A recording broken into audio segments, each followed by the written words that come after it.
Hey, what's up, everybody? Hey, what's up, everybody? You're watching I'm the StarofWisdom channel. It's okay. This is gonna make it really hard to sync up the audio now. We'll do it again. It's gonna be awful. Ready? Hey, what's up, everybody? Oh God, this is gonna be a disaster. You're watching the StarofWisdom channel. It's you're watching. Okay. It's Pokemon.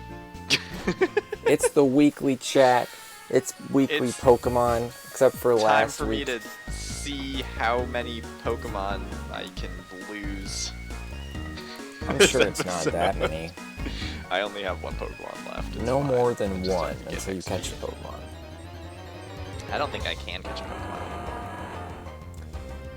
anymore. Oh man, Yep. I cannot move. Anyway, well, I think we have actually a fair number of questions that could go longer this week. So, oh, Metagross has Flash Fire. Yeah, I'm gonna just hop right into it and go into the questions that Zach had for us. First of all, he asked if the weight of guilt over what happened to him in Emerald affected my play style to the point where I don't even know how to keep Pokemon alive. I would refute that. Yeah, I am going to defer to you. So in Emerald, what happened was once it got to the point of just me playing, I just wanted to go through it as fast as possible. So I wasn't like playing. I wasn't playing in a very careful way anymore because I was like, if the series just ends now, that's also fine. And I mean, not that I was trying to. I was definitely still trying to play, but. No, my playstyle was definitely more rapid, I would say. And then I think in Black and White, my playstyle of losing Pokemon constantly is a result of also having lost Pokemon that I really liked really early on and just being like, alright, every time I like a Pokemon, it dies. And now it's like, once again, I'm like rushing to try to catch up. But because of that, I keep ending up in situations where it's like, can't do much about that. Right. Also for Black and White, there's more variance, there's more randomness in the game, which I think we've talked about before. Which I like that part of this series, but it definitely does make it harder to like plan and like play as effectively as was possible in Emerald. Right. So, and for whatever reason, Black and White is just difficult. Yeah, for whatever reason, Black and White is just a rough game for me. It always has been. Yeah, but yeah, that's what I gotta say about that. Oh, and this Metagross says Shadow Ball. God, I love it. It's the best. Wow. Okay. And see, I'm at the point now also where I'm down to one Pokemon, so I don't even care if I get knocked out because I'm like, doesn't matter. I just gotta try to get stuff leveled up and. Yep. So yeah, that's what I have to say about my playstyle. It's that, yes, I am rushing, but no, I feel no remorse. No remorse about player 2's, shall we say, failure? No, I mean, he ended up in a situation in the Emerald Randomizer where it was like, there was really no coming back from it at the point that he got to, which is... Yeah, but I don't feel any guilt about that because I was not influencing his game at all. So, not on me. Right. Why would this Victini not be able to be hit by Muddy Water? I wasn't looking at the chat. Alright. Well, Muddy Water has a chance of missing. Oh, maybe. So you might have just missed. Yeah. It's a low chance, but it does happen. Alright, Bama Swine, you're gonna have to do some work here. Ooh, an Aggron, that's... Oh, I should have put hyphens in between Bam, O, Swine, you know? I guess. Yes, I should have. Let's see if this Aggron has Flash Fire. It doesn't. Fiery Dance. Ooh, I paralyzed the Temple. Wow, that did no damage at all. Ah, it's got Bubble! In the rain! Oh, goodbye, Baltoy. Oh no, Baltoy took it. Alright, anyway, the next one after that was if you were only allowed to play one game, that could be a board game, a video game, a card game, anything, for the remainder of your life, what game would you still want to be able to play? So you get to pick exactly one game, not like a type of game. Yeah. That's a hard question, and I haven't actually figured out what my answer is yet. I have to kind of talk through it. So if you have an answer ready to go, I'll go. I mean, I think this is the kind of thing that fluctuates for a lot of people. For me, it really doesn't. I mean, I don't play a lot of games regularly. Fight this thing, but yeah, I don't play like a ton of games regularly. I play Rocket League sometimes. I'm talking video games, first of all. I play Rocket League occasionally. I play Red Redemption occasionally, but not enough that like I haven't played either of those games in the past week, let's say. sure. Maybe a little less, but I do play Minecraft quite often with my friends in the evenings, mostly because that's the only game that we all have and is cross-platform compatible that we all want to play. And that's a solid pick that I actually hadn't thought of. Well, here's the thing with Minecraft, it's like there's so much that you can do in it, so many different types of games that you can play in it. It's not just limited to like survival Minecraft, which Yeah.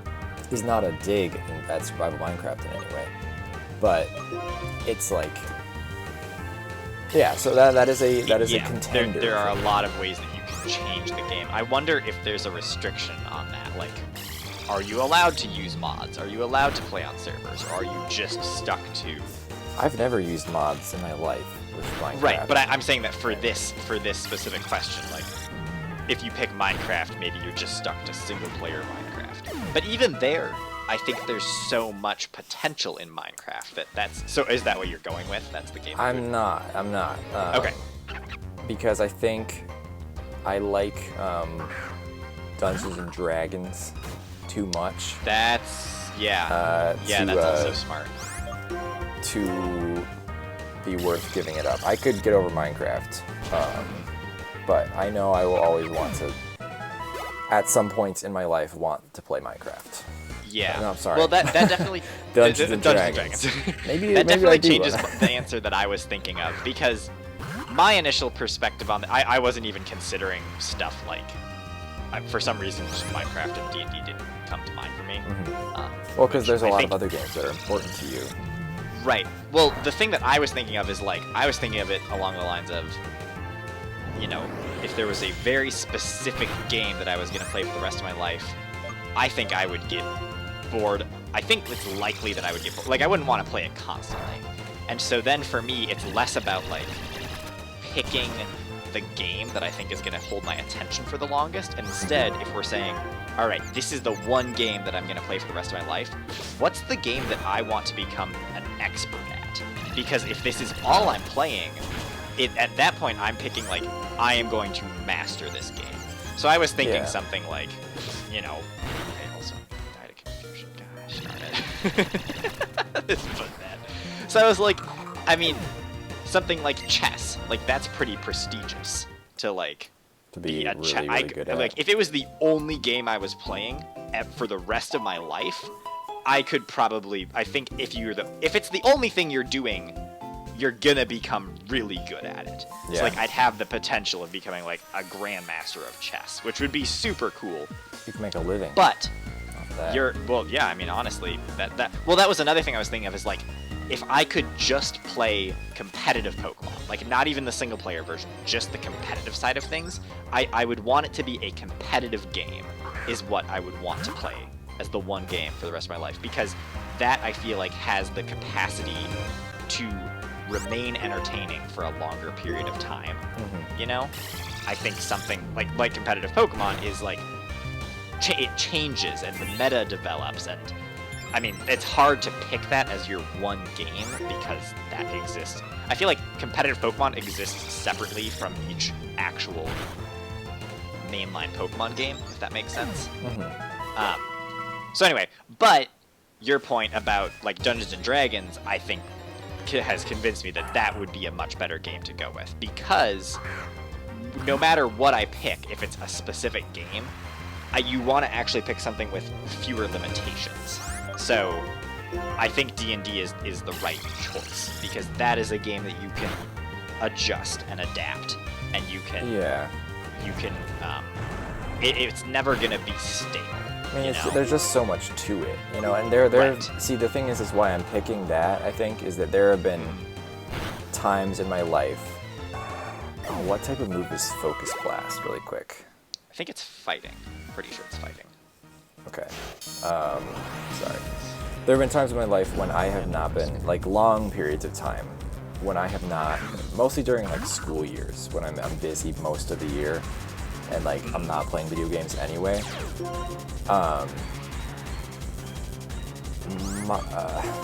Keep going back to Minecraft. But Dungeons and Dragons, at times in my life, has been the only game I've played.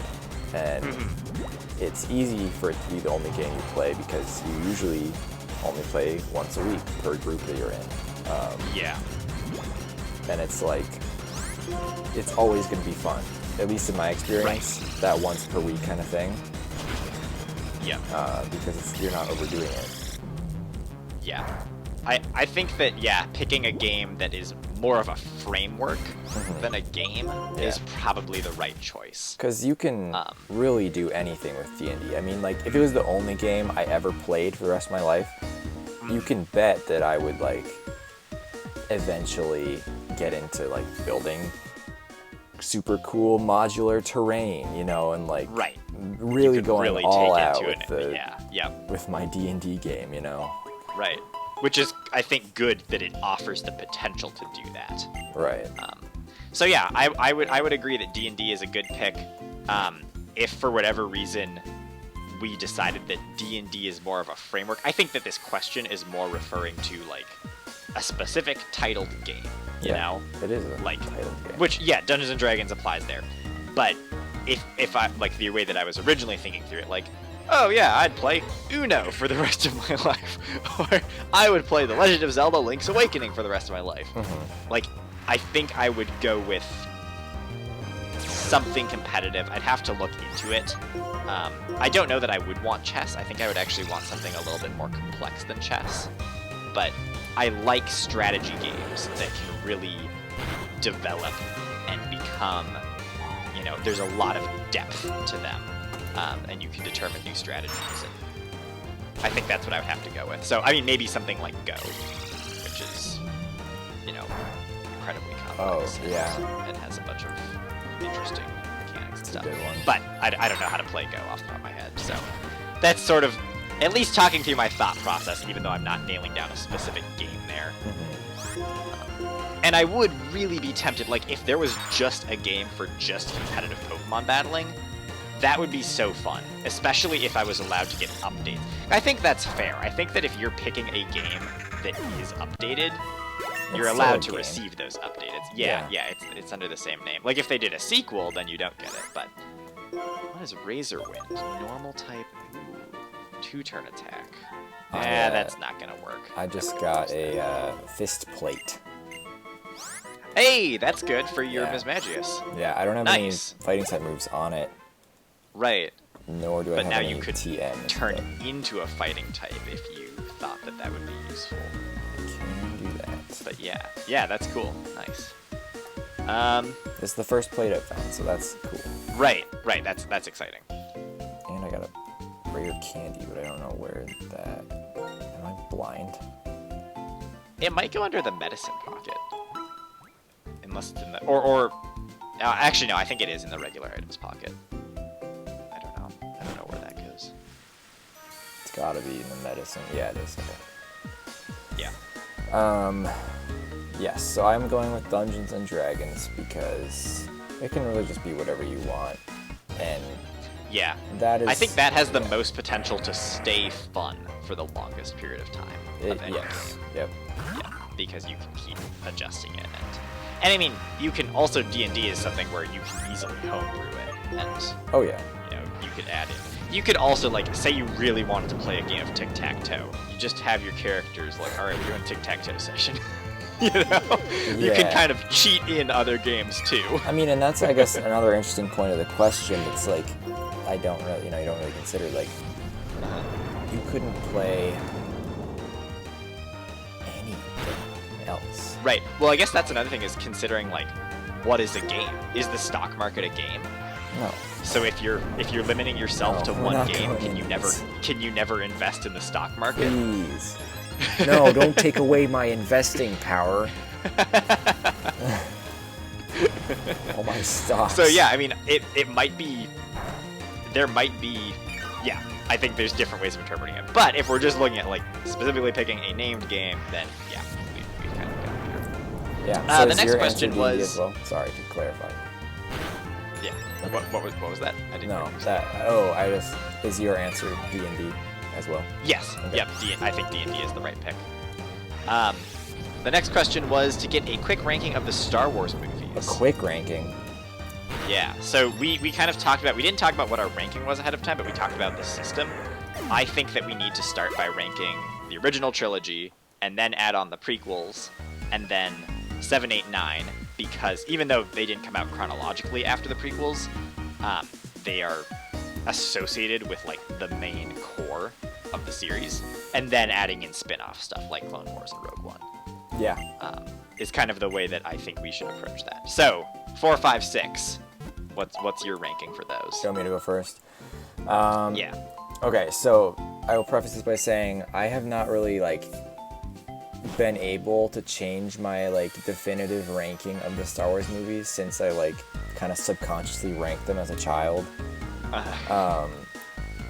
So my ranking from least favorite to favorite is 4, 5, 6. Yeah, I think I agree with that. I think 4 is the best of the original trilogy. No, I said that's my Because- least favorite. Oh, you're ranking it 4 as the... Oh, 6 is your favorite. 6 Okay. is my favorite. Okay, alright. Well, then, yeah, I would have to say that I think 4 is the best, because as a standalone movie, I think that it is the most compelling and complete. It is the most. Even though a lot of people say that 5 is the best. And I would agree that 5 is one of the best sequels ever. But every time that we watched 5, it was never my favorite. 5 was always my least favorite movie of the trilogy. Yeah. And I guess that's another thing to clarify is that I haven't watched the original trilogy in a really long time. Yeah, that's true. That is another reason why I haven't really changed or Right. thought about my ranking since I was a kid, is Yep. because... Okay, can I change mine, actually? I mean, yeah. Mine's going to be 5, 4, 6, because I liked... Okay. And don't get me wrong, I like all of them, but I do like 4 more than 5, now that I think about it. Uh-huh. Alright, so yeah, I think I would agree that 5 is the worst of the original trilogy from my own past experience with it. Again, nowadays I might change that perspective. But I think 4 is the best. So I would go 4 is the best, and then 6, and then 5. Okay. And then, Original trilogy.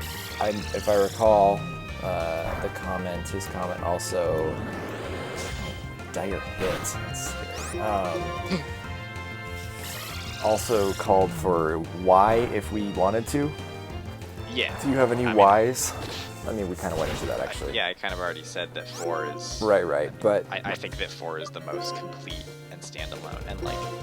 I don't know, I think that there is some value to it being the first one that established the series, because, like, you couldn't have the other movies without 4. Right, yeah, and there's... Which is, there is not value. necessarily the best qualifying thing. I don't know. I just think that the events that happen in 4, like that story of, trying to rescue someone, and so you meet this crew of people, and you got this old wise dude, and you go on the thing, and you go to the Death Star, and you're going around there. It's like, just that story and that arc just, like, feels complete. Yeah. And I mean, I think it just stands out as being classic.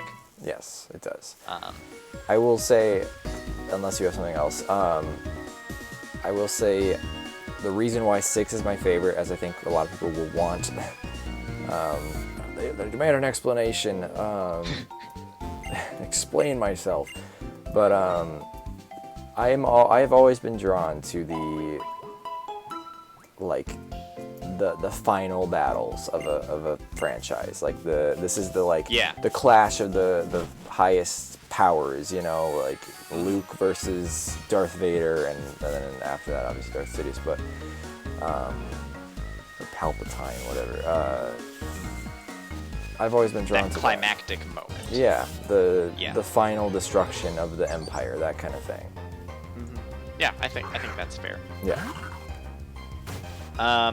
Okay, if we add in the prequels, do any of the prequels rank higher than 5 for you? Rank higher than 5, which was my Yeah. least favorite.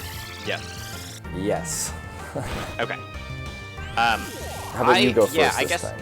Well, maybe let's rank the prequels on their own first, and then decide how they go. I'm gonna have to like write this down to like visualize. Of the prequels, I personally think Revenge of the Sith is the best one, Easily. just because like it is a finale of a movie that was supposed to end the saga, and it felt like an end. It was like it like for the reasons that you pick 6 as your favorite of the prequels. I think Exactly. that's why 3 is the best of the original trilogy. Like, this is the climax Other way of around, the but story. yeah. Right. Yes, 3 is the best of the prequels. And then then between I'm gonna rank 1 them. and 2, I honestly don't know. It's hard to say. I like them both. I don't dislike either of them, but I'm gonna have to go with 2 as my second favorite, and 1 is my quote-unquote least favorite of the bunch. Because I think the biggest yeah. problem with 1 is that it just spends a lot of time in pod racing. I don't know. I mean, like, I think we should watch it again because I agree, but I don't think it's that much time. And as a kid, it never felt like I was like, God, just get done with the pod racing. You know, it's like, no, it was exciting. Oh, this guy.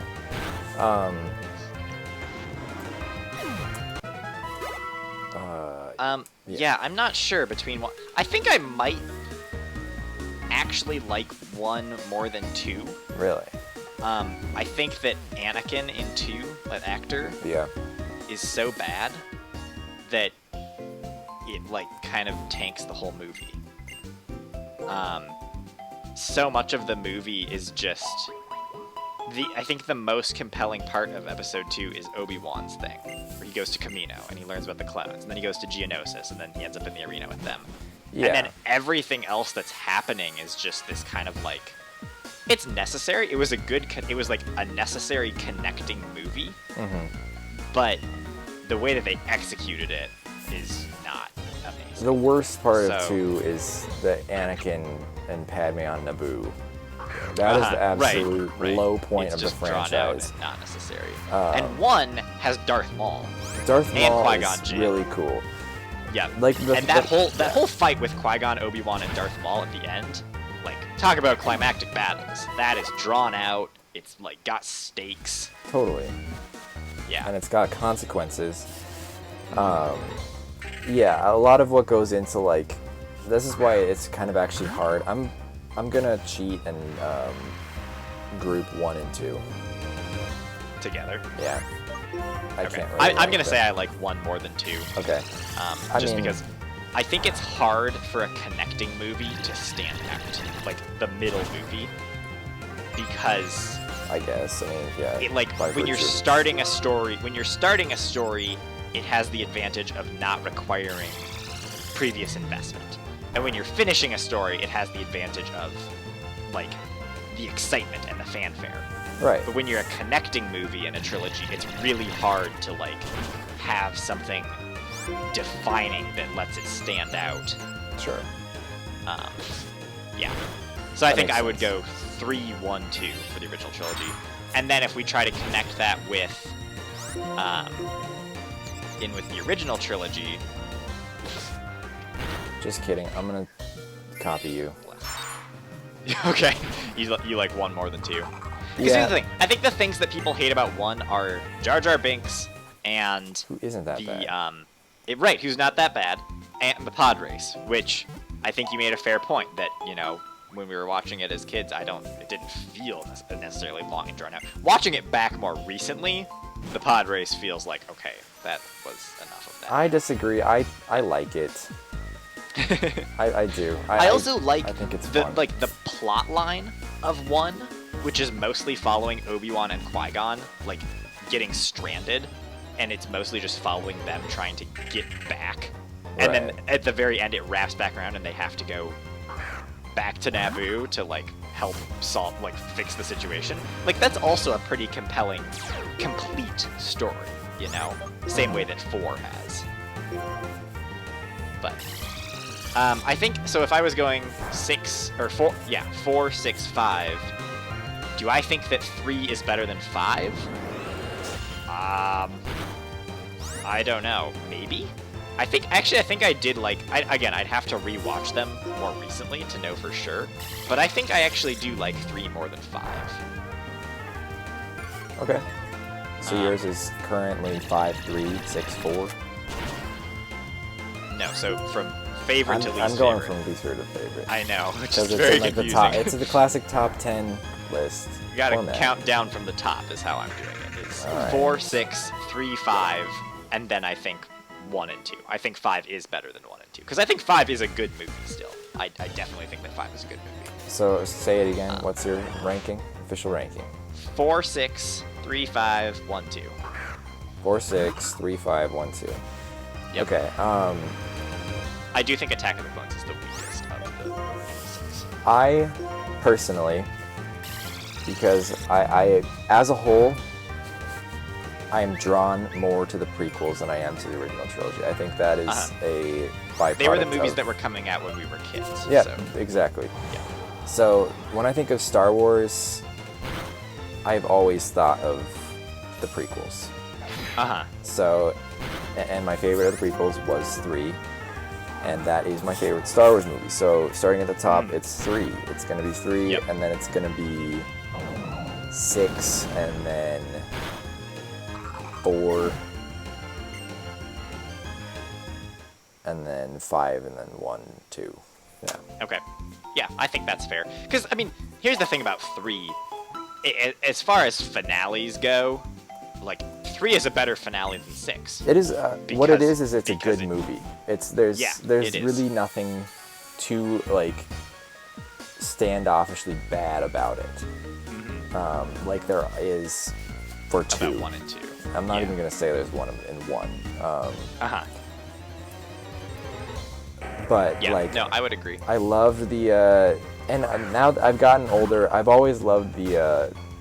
People might think like my favorite, because I kind of judge Star Wars movies based on the duels that happen at the end, because that's what I was especially drawn to.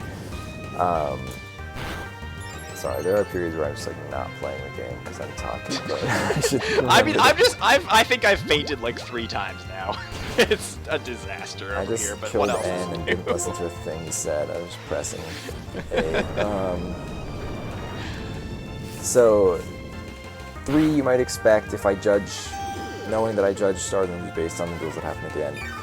The Anakin versus Obi-Wan is objectively the better duel. I've always personally been more partial to Yoda versus Darth Sidious because, as I said, I like the clash of the highest powers, which is like that is the quintessential like best Sith versus or strongest Sith versus strongest Jedi, essentially. That said, like I think I remembered it being cooler than it is. I would have liked like the duel is really cool. All of it is really cool. I think the lightsaber portion of the duel before they get into just like hucking Senate pods at each other, mostly just one-sided, but I would have appreciated more lightsaber duel. So I think that's what you come for. Yeah, in a climactic Star Wars battle, it's either got to be a space fight or a lightsaber fight. Potentially both, you know, it's like... Potentially both, yep. Oh, what am I doing? Let's see. Sorry, I have to switch to Bamo Swine.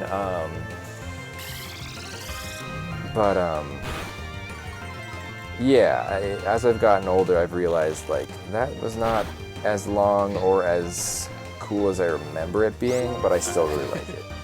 Sure. But yeah, definitely. Yeah. And then should we add the sequels in really quickly?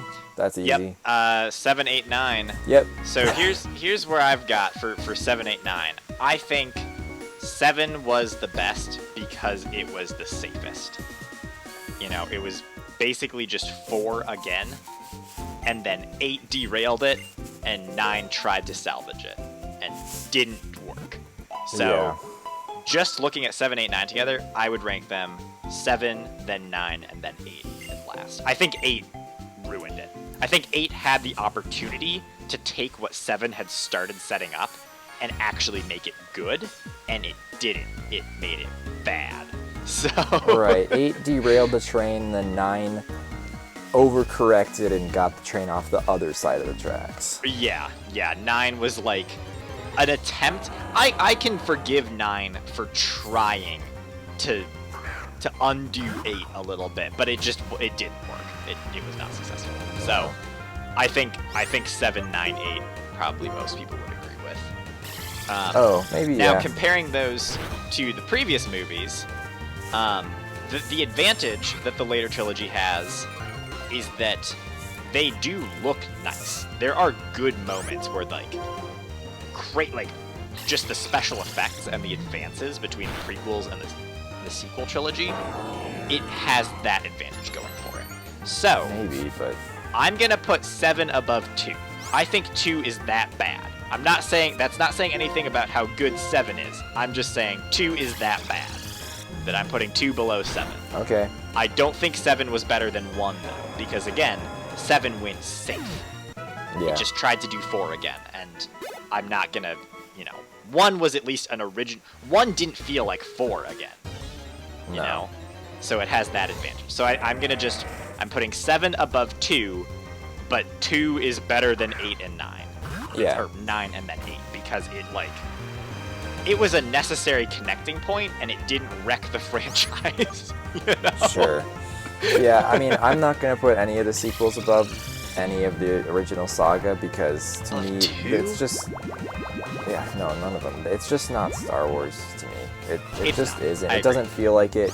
And, I mean, it's got the point of the special effects going for it, but in a Star Wars, specifically movie ranking, that doesn't factor in for me. It's like, you didn't go to Star Wars to see the special effects. It's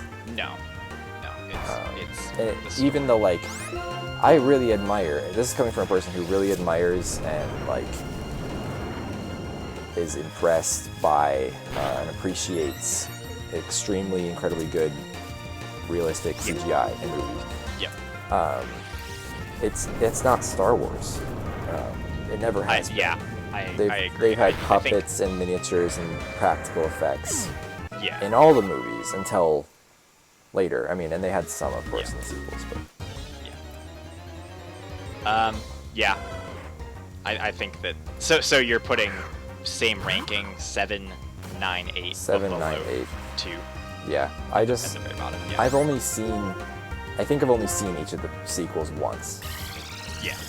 So that's like, I saw them in the theater, and then I was like, alright. Yeah, and I don't really have a desire I never need to see that again, yeah. Yeah. And then I'm going to really quick put in Rogue One. That is Yep. above 2 for me, I think. I agree. I really like Rogue One. It is really good. It's a really good Rogue standalone One Star Wars. really stands out to me as, like, this is where Star Wars should have gone after the original 6 were done.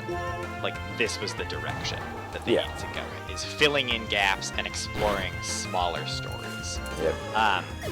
I'm going to put Rogue One under... I'm going to put it above 1. So I think between Rogue One and 5, I think I'm putting it right under 5. Okay. Because 5 is still, like, original trilogy, and I know that if I rewatched it now, I would probably put 5 higher on the list anyway. So, I think... And Rogue One feels like one of those original trilogy movies, but modernized. And it's... It just sort of feels like its own thing to me. It does. So, Yeah. I mean, I don't really know where it goes in my ranking. It's somewhere above 2. I don't know if it's above 1, just because it just feels wrong to kind of rank like a peripheral Star Wars story above like something of the original saga, which says something about 2. I'm willing to put Right, above that you're that. putting But above 2. I suppose that's fair. Anyway, yeah, and then Solo is like, I have no idea. I also only saw that Solo- once, like on Netflix. Yeah, we saw it once.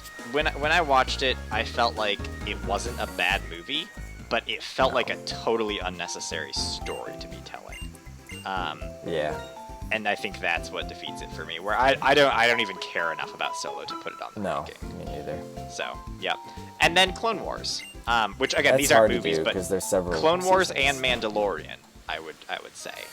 Clone Wars is Mandalorian, in my like- top 3 as a whole. Uh-huh. It is in my top 3. Yeah. Yeah. Because these are things where they're not movies, but I think that, again, these were directions that the series needed to move in after the first 6 were done. You need to start exploring these more individual. You need to. The draw of the Star Wars universe is how vast it is. Yeah. And if you're not exploring that, if you're still focused in on the Skywalkers, whose story is done at the end of 6, Yep. then you're just losing out on opportunity. And yeah, so I think Mandalorian and Clone Wars both really succeed in that regard. But yeah, it is hard to rank them against movies because they have way more screen time to develop stuff. I mean, Clone Wars was 8 seasons total? Yeah, now. Or was it 9? I'll Yeah, mention, 8, okay. for the people who haven't seen Clone Wars, the final season, which includes me Yeah, I haven't seen and you. it. No spoilers, okay? Yeah. Because we were, I mean, Right. We don't have these ones. Oh, and then I guess there's also Rebels, but Rebels never caught my attention, so can't really say much about Rebels. Yeah, probably on both of our audio ends you can hear the car. slightly spaced off because we're not quite synced up. Likely, given that I sabotage your intro. No, it's fine. I was gonna say, I think we have spent enough time on Star Wars here now. Okay. We've done the core ranking of the movies. If you had other points that you wanted to talk about, go ahead. I don't. Okay. I think that's our general breakdown. So to summarize, mine was 4, 6, 3, 5, Rogue One, 1, 2, 1, 7, 2, 9, 8. With Mandalorian and Clone Wars somewhere up to the middle to the top of that. And Solo, I don't know. Because I just don't know what to do with Solo. Yeah, and let's recap. Mine is 3, 6, 4. Some seasons of the Clone Wars as 3. That's my third spot. 4, 5. All right, I got a Pokemon here. 1, 7. No wait, 1. Rogue One. 2. 7, 9, 8. Okay. Good to know. Thank goodness we got that clear. Next question: Team Captain America or Team Iron Man? Team Captain America. That's your answer. Yeah. It's been a long time since I've seen the actual Captain America and Iron Man movies, respectively. Obviously, I've kept up to date with, watching the movies that they show up in, but it's been a long time since I've actually watched their respective movies. Like So- the original movies. Yeah, and I don't think I've actually ever rewatched them. Just because I've spent more time just watching the new ones as they've come out and not as much time rewatching movies. Right. So I think between Captain America and Iron Man, it's hard for me to pick one being more enjoyable to me than the other. Who would you root for if they were fighting? Like they Right, did? that's part of it. Is like I don't know. Like I honestly don't have a particular strong attachment to either of them. You know. Mm-hmm. I think both of their arcs wrapped up really well. Yeah, that is true. And like they were good characters. They're just not characters that stand out to me. Where like I have a particularly strong emotional attachment to Iron Man, you know?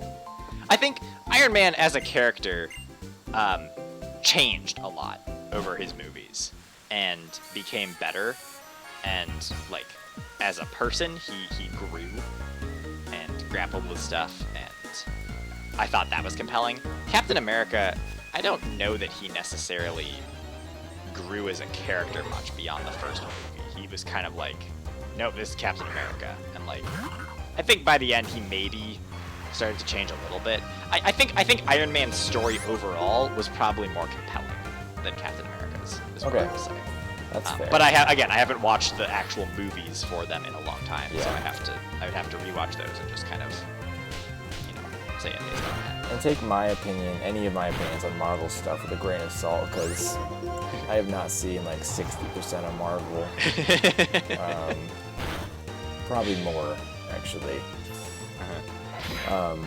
I like Captain America, just I think better as a superhero. I think he's I don't know. He's cooler than Iron Man. Yeah. I actually, yeah. If we're just looking at it that way, of like who's the cooler concept for a character, I would definitely say Iron Man. So I guess I'm Team Iron Man. I really like Iron Man. I like the idea of like a high-tech suit and the AI, and you know, I don't know, all of that. Yeah.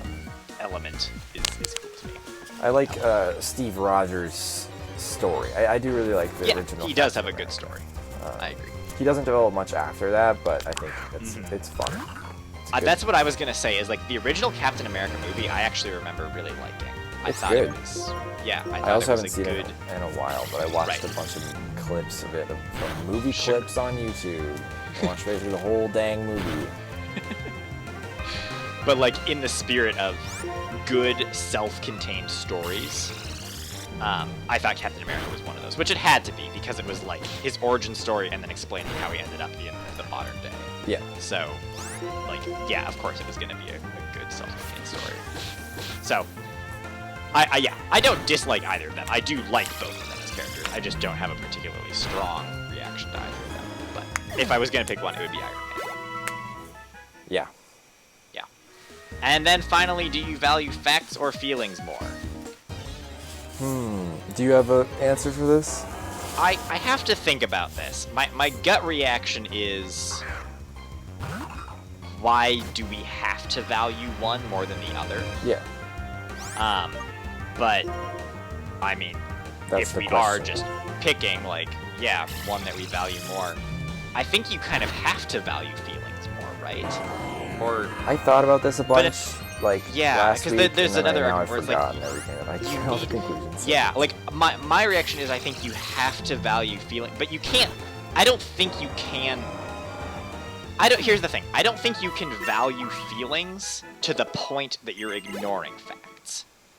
Like you can't ignore facts and expect. Oh, my Baltoy is finally evolving. I mean, I think the big thing is that they both influence each other, but facts value your feelings, and then feelings value your perspective on facts. Sure. And how you I view think facts. I get what you're saying. Like this is the example I was thinking of. Say like you're in your house is on fire and your family all gets out safely except for your dog. You're gonna go back in, right? Like the fact is that that's dangerous. The fact is that it's dangerous, but it's in that moment you're gonna value. So I guess what I'm saying is it's situational. Situational. Yeah, that's where my initial reaction was like, why choose one over the other? Because I don't know. Because my thing is you can't ignore facts. Facts are facts. Yeah. You need to be informed. You need to know what's happening. And so I think in that case, yeah, we do have to value facts over feelings. But that doesn't mean that you then get to not value feelings. No. Feelings are key, you know? And so I think it's a challenging question, and for me it's a difficult one to compare the two. You know, and say like, yeah. I think ultimately we're saying you have to value both. But yeah, I think if you're gonna value one more, I think it's feelings. Yeah, I don't know. I just don't think that there's a case where you can value, if it came down to like making a decision and you had to value feelings and facts to make that decision, you have to go by the facts, I think. You know? But yeah, it depends. Yeah. Like you were saying, it depends on the circumstances. There's different, yeah. Depends on what kind of person you are. It depends on if you it depends on if you value facts or feelings more, depending on it really does. That's what it comes down to. What it really boils down to. But what I'm trying to say with that is what I mean by like what kind of person you are. It's your upbringing, it's your situation in life, it's your I suppose that's true as well. I think for me that's coming down to like, this is actually going back to what we were talking about, I think, last episode with truth and ideals, you know, being paired together. Because facts are basically truth and ideals are much more feeling-based. Yeah. So, I mean, I think we kind of already talked about that before, and that's where I think I said that truth was more important, right? I think so. Because I think that it's really key to have ideals, and it's good to have, you need ideals to progress. You know, you need to have something that you're working towards. But you can't work towards something without taking into consideration the reality, the truth. Mm-hmm. And so going back to facts and feelings, of course, you have to value feelings, you have to consider feelings, you have to take those into account.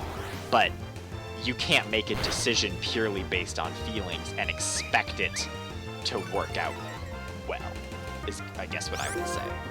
So that's my thing, is like, I think that understanding the truth, the objective reality, objective facts are like, I think that's pretty key. Yeah. So yeah, I think that's my answer, is I value facts more. Okay. So. Well, but again, I think that's wrong. Yeah, it's hard to say that though, because there are circumstances where, especially where you're more, like in an abstract sense, yes, I think that facts are more objectively important.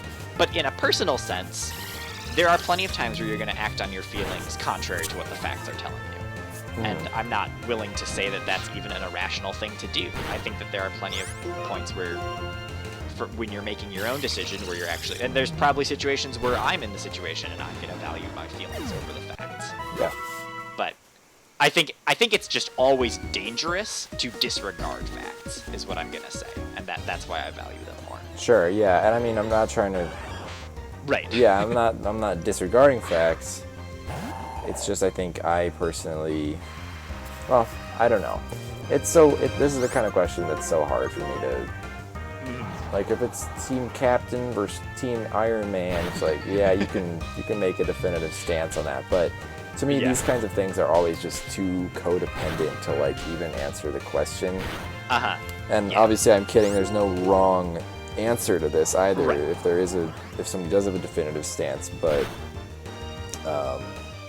yeah, I mean, like we initially said, is that they are intrinsically linked, and ultimately you have to value both. Yep. Because if you're just making a decision based on facts, that's how you start doing things that are really cruel and really cold, and pure logic is like inhuman at that point. If you're 100% based on facts, if you're not taking feelings into account, that's inhuman. So, yeah, you obviously have to value both. I mean, it's not life. It's not what life is. Well, actually, no, that's not true. Most animals operate on facts alone. not all of them, but...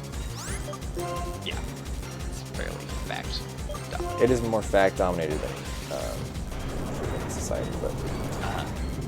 Interesting question, interesting topic of conversation, but hard thing to put an answer to. Yep. We do have one more question from Griffin, but we're also at 50 minutes in the video, and I think his question is pretty in-depth, so I'm going to leave it up to you. Well, I want to... It's talking about social media. Oh, yeah. So, do you want to have this video potentially go on for another 20 minutes to half an hour, or should we save that for another episode?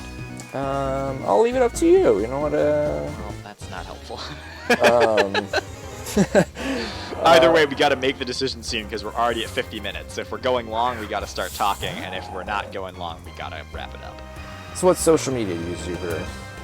All right, I guess we're talking about it. So here it is. It's discuss your opinions on social media, the dangers, the benefits, why you use certain platforms and not others, also what makes YouTube different from the rest.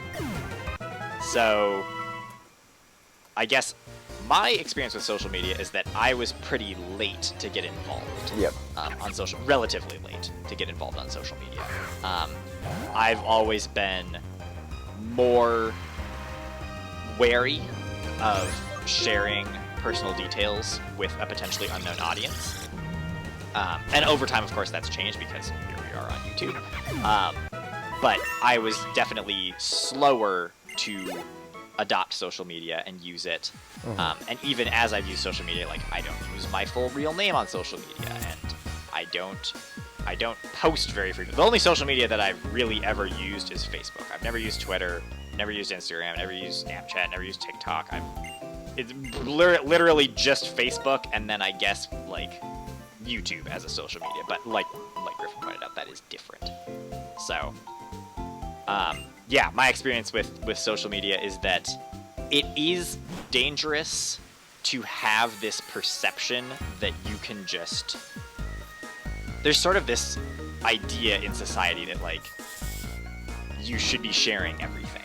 Right. And I think it's okay to pause and look at that and be like, well, no, not really. There is some stuff that you want to keep to yourself, and that's also okay. And I think one of the dangerous things with social media, obviously, is that you see other people sharing the best aspects of their lives, and then that makes it easy for people to compare themselves to that and run into issues with, like, saying, well, this person always does this thing, and why can't I have a life like that? And I think that's the primary danger of social media, is that it gives kind of an incorrect, or it gives an incomplete view of what someone's life is. And I think it's hard to judge someone just from the social media that they use. You can make some inferences, and you can gain some insights for sure. Yeah. But I think it's difficult to fully form. So I mean, yeah, there's all kinds of dangers. At the same time, there's all kinds of benefits. Obviously, we're a more connected society than ever before. I think that in some ways that is definitely a benefit. It's allowed marginalized communities to communicate and, you know, find people that they identify with. Yeah. Not just social media, but just the internet as a whole. But also, social media has been a driving force for that. It's been a way for people to connect and to stay in contact, and, you know, I think that there are positives there. Right. I think it's like most technology, it's powerful, and power is not moral. You know, when something is powerful, that doesn't make it good or evil. That means that good or evil can do powerful things with it. Right. So yeah, that's kind of my brief general overview of my opinion of social media and sort of the advantages and disadvantages there. Cool. I don't know, you got anything there? I mean, I don't know if I have a ton of... I think you covered all, like, the important things that should be said about social media, or most of them. I've also never, like... A lot of people my age, our age, you know, have, like, Instagrams that they upload to all the time, and especially, like, Snapchat. I don't even know what Snapchat is. I just know that you can find people where people are on it, which is odd to me. That is just weird, but no, it's pretty much just Facebook and Google Buzz for me. Oh yeah, we used Buzz back in the day. That was the first social media I ever had, Google Buzz. It was. I had like 10 and that was friends, cool because that was just with our friends. That wasn't like a public-facing profile. No. And I think that was really cool, as just having an opportunity of a place to hang out and hang out when you're not in the same place. And I think especially right now in quarantine, that's a really powerful thing that social media and social games even offer.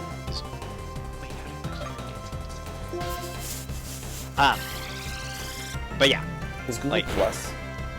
No, Google Plus got discontinued. Okay. Yeah, both of Google's attempts at a social media. Yeah, didn't really work. Fell on I guess that was one thing why you use certain platforms and not others.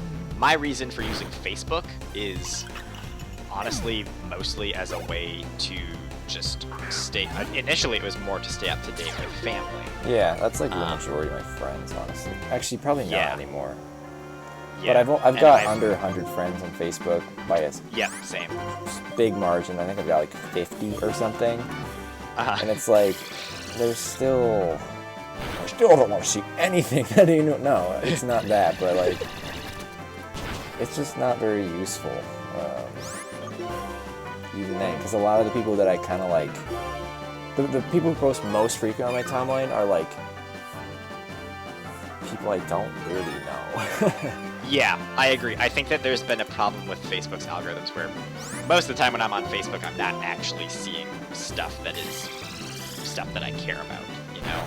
It's very infrequent that I actually see, like, good friends posting stuff on Facebook, you know? But it does happen. Facebook is, like, the place where you post updates, where you keep people updated on important stuff in your life so that you don't have to, like, call every single person in your contacts list to let them know that something is happening. So I think Facebook is a really useful tool for just staying connected in that way. It's a passive connection, but it's not like, you know, it's not that useful to me in terms of like sharing parts of my life, you know, if that makes sense. I beat Clay, by the way, now that I have a Clay doll.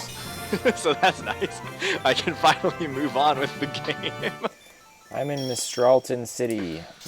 Since we last talked about the Pokemon game we're playing, Bamo Swine has kicked the bucket. Oh no! What? But that's fine. He got OHKO'd by a focus punch? I don't know. Aww. It's so okay. What do you have, Ms. Magius? It's a Ms. Magius lock now. Okay, well, we're both basically just doing a solo run. Lester lock. I'm about to catch who lives at the end of that? Who lives in the Celestial Tower? Some legendary Pokemon. I honestly can't remember. But anyway. Well, I think we're still going to continue because the other part of Griffin's question here was what makes YouTube different from other social media. Oh. Because I would say dive in. When we consider that YouTube is social media, that's absolutely the social media that I use the most. But I don't use it in a way of connecting so much. Like, most of YouTube is just me watching it. Yeah. Even though I'm uploading stuff, I have watched YouTube for way longer than I've been involved uploading stuff. So, for me, YouTube is just... I mean... It's its own platform. There are social elements to it, but primarily it's entertainment. It's not so much about socializing as it is for entertainment, is what I would say. Right, yeah, I don't really consider it. It is still social social media. Is it? I mean, I guess it is. Yeah, but it's different in the sense that, like, on your profile, like, on my profile, you're not going to find, like, oh, here's StarofWisdom, and his real name is this, and he lives in this place, and his birthday was here, and, you know, it's not so much... Yeah, the personal stuff that you're sharing isn't like filling in forms. It's like you're just, if you choose to be open about your personal life, you can, but you don't have to, and you can make content that's totally separate from yourself as a person. Yeah. So I think that's where it's different than most social media that is so focused on like sharing personal stuff.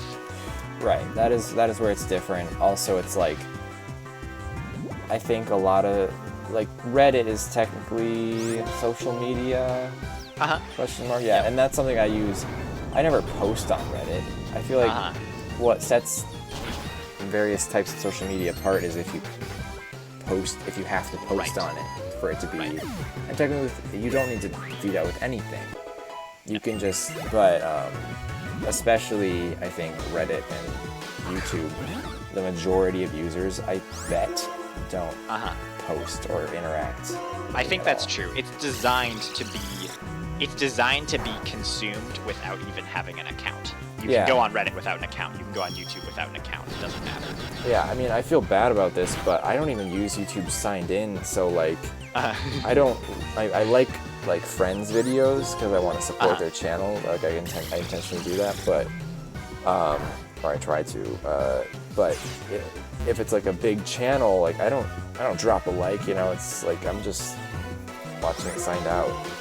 Yeah, I mean that's what I did for the longest time. I didn't watch stuff signed in because I didn't want the algorithm to like get good at recommending stuff to me. I didn't want YouTube to have a record of like, you know, this is what I'm watching. But then eventually I realized, like, I'm just clicking on the same channels every single day anyway. I might as well just use it signed in. And especially now that I do uploading, it is actually more convenient for YouTube to know the content that I like and to recommend, you know.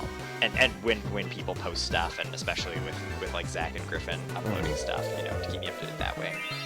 So, yeah, I would, that's kind of my general explanation of how YouTube stands apart from other social media, is that it's not explicitly a platform focused on sharing. It's focused on watching. You know, on creating entertainment. It's an entertainment platform. Watching. Which, not to say that other social media can't be entertainment, but right. I feel like other social media is much more focused on sharing. I don't go on Facebook to be entertained. Right, no, exactly. I go on Facebook to mark all as red for my notifications. No, I go on Facebook to, like, look for updates. You know, Sure. I want to see what's going on with people. And I bet you have more, like, friends from school on your Facebook that probably post more. Yeah, maybe. But I feel like most of the people that, like I said that most of the people who I see on my timeline are not people that I know or, like, really need to know what they're doing. Right. But it's nice, I suppose.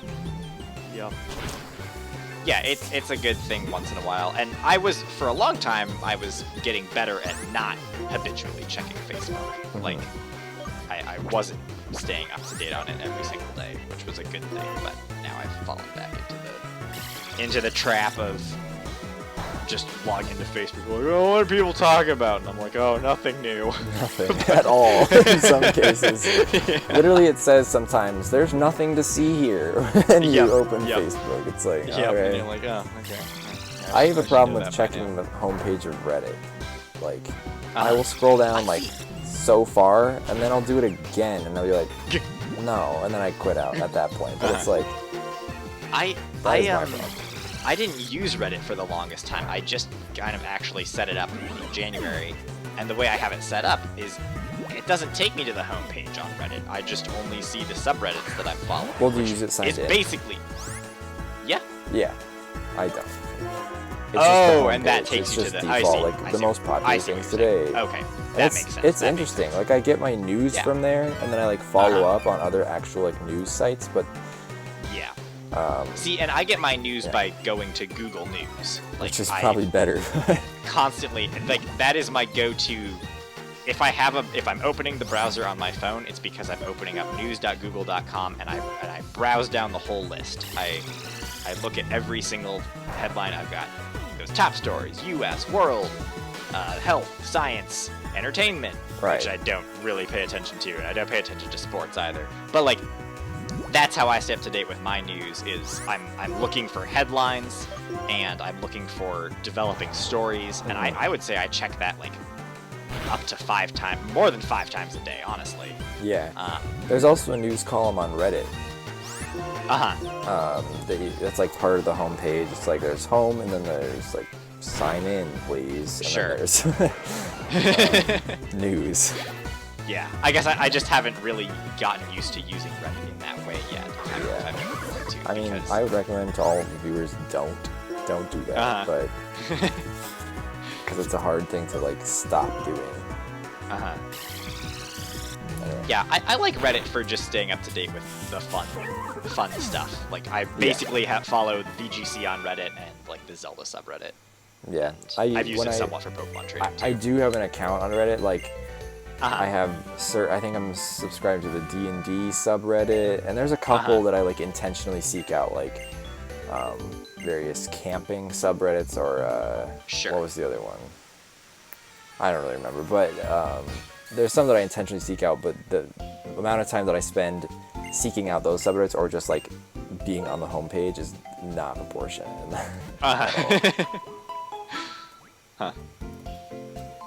Well, I think that's probably a good place to wrap it up then. I agree. Unless you're in the middle of a battle or anything. I'm killing these gears. I finally finished the gym in this town, and I also just did the Bianca battle and got through that, so that was nice. But yeah, this has been another nice long episode of Pokemon. It makes up for taking last week off. Thank you for your comments and suggestions for conversation. Oh, if you have no. More.